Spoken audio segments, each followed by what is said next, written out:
दोस्तों, शनिदेव 11 मई को सुबह 9:27 पे अपनी स्वराशि मकर में वक्री हो चुके हैं।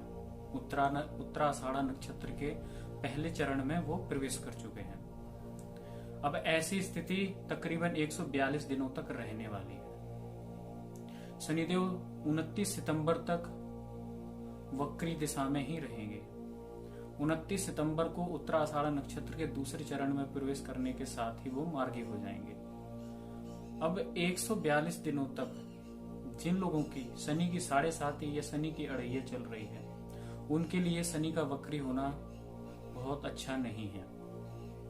परिस्थिति खराब ही कह सकते हैं हम। उसके साथ बृहस्पति देव भी अपने धनु राशि की तरफ वापस हो जाएंगे, अर्थात वक्री हो जाएंगे 14 मई को, जो 29 जून को स्वराशि धनु में प्रवेश करेंगे।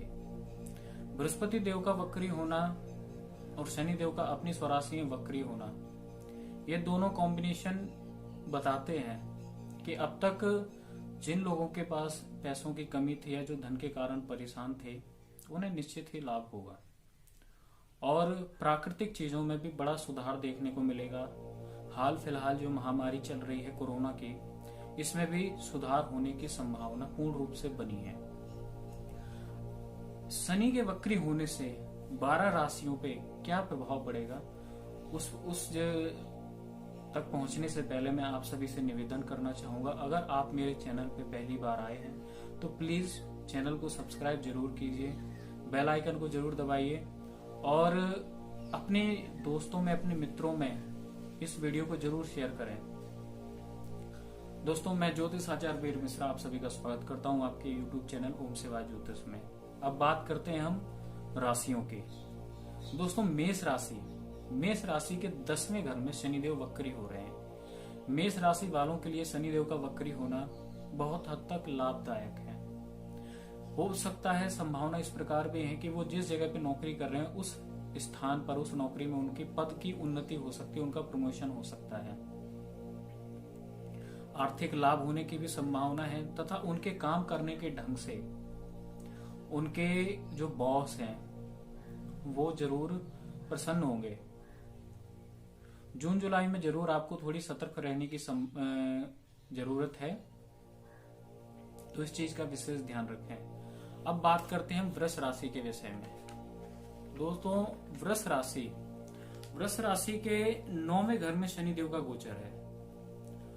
9वें घर में शनिदेव का गोचर होना आपके लिए बहुत अच्छा नहीं है, परेशानी का सबब बन सकता है। आपके कामों में अड़चन आ सकती है या घर की स्थिति में थोड़ा डिस्टरबेंस पैदा हो सकता है।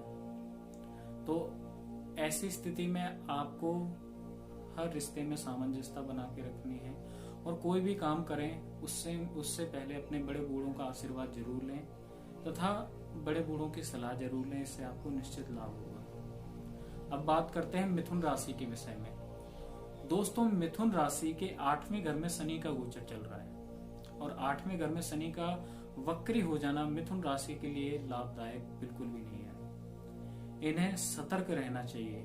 इनके वैवाहिक जीवन में, दाम्पत्य जीवन में परेशानियां खड़ी हो सकती हैं। विवाह का अगर कोई प्रोसेस चल रहा है, कहीं रिश्ता तय हो गया हो या कुछ ऐसा, तो उसमें अड़चने आ सकती हैं, विवाह में देरी भी हो सकती है। हालांकि परिस्थिति इस प्रकार है कि विवाह नहीं हो रहे, मगर फिर भी जिनके तय हो चुके हैं वो 2-4 लोगों को लेकर विवाह कर रहे हैं। मगर यहाँ मिथुन राशि वालों के लिए ये स्थिति भी गड़बड़ होती दिखाई दे रही है। अब बात करते हैं हम कर्क राशि के विषय में। दोस्तों, कर्क राशि के 7वें भाव में शनि का गोचर चल रहा है। 7वें भाव में शनि का गोचर विशेष तौर पे कर्क राशि वालों को सतर्क रहने की अति आवश्यकता है, अपने स्वास्थ्य के प्रति भी और अपने दाम्पत्य जीवन के प्रति भी, क्योंकि इस स्थिति में इनकी परेशानियां बहुत बढ़ सकती हैं। हाँ, मगर इसके साथ साथ ही व्यापारिक जीवन, अगर आप व्यापार करते हैं साझेदारी का, तो उसमें आपको निश्चित लाभ हो सकता है। अब बात करें हम सिंह राशि के विषय में। दोस्तों, सिंह राशि कि छठवें भाव में शनि का गोचर है जो कि वक्री है, और छठवें भाव में शनि का वक्री होना सिंह राशि के लिए अति उत्तम और लाभदायक है। ये अगर नौकरी के लिए परेशान है तो संभावना है कि इस अवधि में नौकरी भी इन्हें मिल जाए।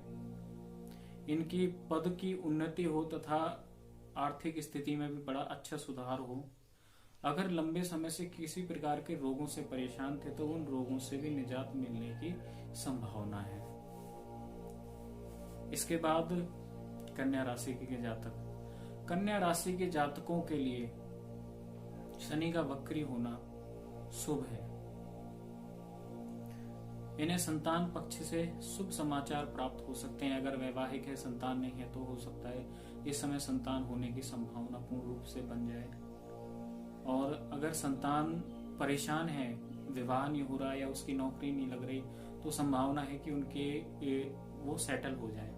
बस आपको अपने रिश्तों में सामंजस्यता बना के रखनी है, प्रेम बना के रखना है, उनको बिगड़ने नहीं देना है। इस चीज का विशेष ध्यान रखें। अब बात करते हैं हम तुला राशि के विषय में। दोस्तों, तुला राशि के चौथे भाव में शनि का गोचर अत्यंत ही लाभदायक है। तुला राशि वालों के लिए ये कहना गलत नहीं होगा कि शनि का वक्री होना स्वराशि में इनके लिए अत्यंत लाभदायक है। इन्हें शनि की स्थिति में वाहन मकान का सुख तो निश्चित ही प्राप्त होगा। आर्थिक स्थिति, घर की उन्नति के भी अच्छे अवसर प्राप्त होंगे। बस इन्हें अपने क्रोध पे संयम रखना है, अपनी वाणी पे संयम रखना है, तो इनके लिए कोई समस्या नहीं रहेगी। अब बात करते हैं हम दोस्तों, अब बात करेंगे हम वृश्चिक राशि के विषय में। शनि का अपनी स्वराशि में वक्री होना वृश्चिक राशि वालों के लिए सबसे ज्यादा फायदेमंद होने वाला है। शनिदेव वृश्चिक राशि के तीसरे भाव में वक्री होंगे, जिससे कि इनके साहस में अत्यंत वृद्धि करेंगे। इनकी कार्य कुशलता के कारण ये जिस भी क्षेत्र में है वहां पे लाभ पाएंगे तथा इनके आर्थिक लाभ और धन लाभ की दोनों की बड़ी प्रबल संभावनाएं हैं।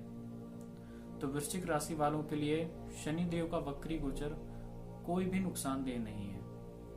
अब बात करते हैं हम धनु राशि के विषय में। दोस्तों, धनु राशि के शनिदेव की 7.5 का तीसरा चरण चल रहा है।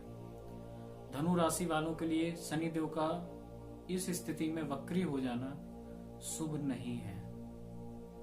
इनके पारिवारिक जीवन में मतभेद पैदा होने की संभावना है, वैवाहिक जीवन में मतभेद होने की संभावना है तथा ससुराल पक्ष के साथ मनमुटाव होने की संभावना है। ऐसी स्थिति में आप अपने क्रोध और वाणी पर संयम बना के रखें तथा जितना हो सके अपने रिश्तों को संभालने का प्रयास करें एवं प्रेम का वातावरण जरूर बना के रखें। अन्यत्र आपको ये शनि का वक्री गोचर आपके जीवन में बड़ी उथल पुथल करने वाला है। अब बात करते हैं हम दोस्तों मकर राशि के विषय में। तो मकर राशि वालों के लिए शनिदेव का वक्री होना शुभ कह सकते हैं हम। पारिवारिक सहयोग इन्हें प्राप्त होगा। अगर इनका विवाह हो चुका है तो इनका जीवन साथी इनके करियर में पूर्ण रूप से सहयोग देगा। पिता से लाभ होगा, आर्थिक लाभ में वृद्धि होगी। बस इन्हें केवल अपने स्वास्थ्य के प्रति सतर्क रहने की आवश्यकता है। अब बात करते हैं कुंभ राशि के विषय में। दोस्तों, कुंभ राशि के 12वें भाव में शनि का स्वराशि गोचर है। हालांकि शनि की मूल त्रिकोण राशि कुंभ है, मगर वो इस समय कुंभ राशि के 12वें भाव में गोचर कर रहे हैं। तो ऐसी स्थिति में कुंभ राशि वाले जातकों को खर्चे से बचना चाहिए, क्योंकि इनके खर्चे बेतहाशा हो सकते हैं। खर्चे का कोई लिमिट नहीं रहेगा, आप खर्चों को कंट्रोल नहीं कर पाएंगे। उधारी देने से आपको बचना है। किसी को इस अवधि में उधार ना ही दें, उधारी के लेन देन का काम ना करें तो ज्यादा अच्छा है। और इस समय पे आपको इन्वेस्टमेंट करने से भी बचना है। चाहे कोई भी छोटा मोटा बड़ा काम हो, उसमें इन्वेस्टमेंट करने से बचें, अन्यथा आपको हानि होने की संभावना है, क्योंकि आपकी शनि की 7.5 वैसे ही आरंभ हो चुकी है। अब बात करते हैं मीन राशि वालों के लिए। दोस्तों, मीन राशि वालों के लिए शनिदेव 11वें भाव में गोचर कर रहे हैं और वो 11वें भाव में ही वक्री हो रहे हैं। तो मीन राशि वालों के लिए ये शनिदेव का वक्री होना बहुत ही लाभदायक है। मित्र जीवन, सामाजिक जीवन में अच्छे अच्छे लोगों से मिलना, उनके साथ व्यवहारिक संबंध बनाना तथा प्रतिष्ठित लोगों के साथ उठना बैठना, ये इस चीज का इन्हें लाभ प्राप्त होगा। उसके साथ ही आपको अपने परिवार का, अपने माँ बाप का पूर्ण रूप से सहयोग प्राप्त होगा।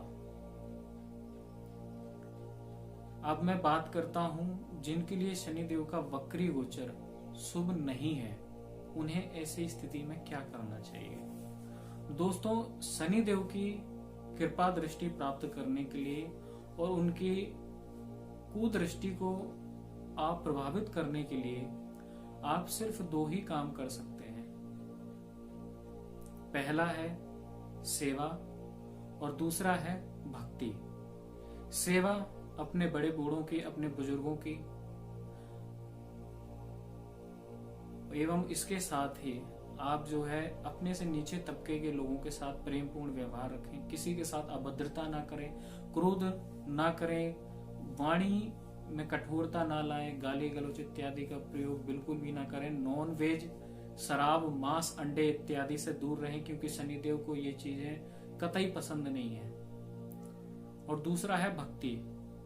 शनिदेव के गुरु हैं भगवान शिव और शनिदेव के इष्ट देवता हैं भगवान श्री कृष्ण।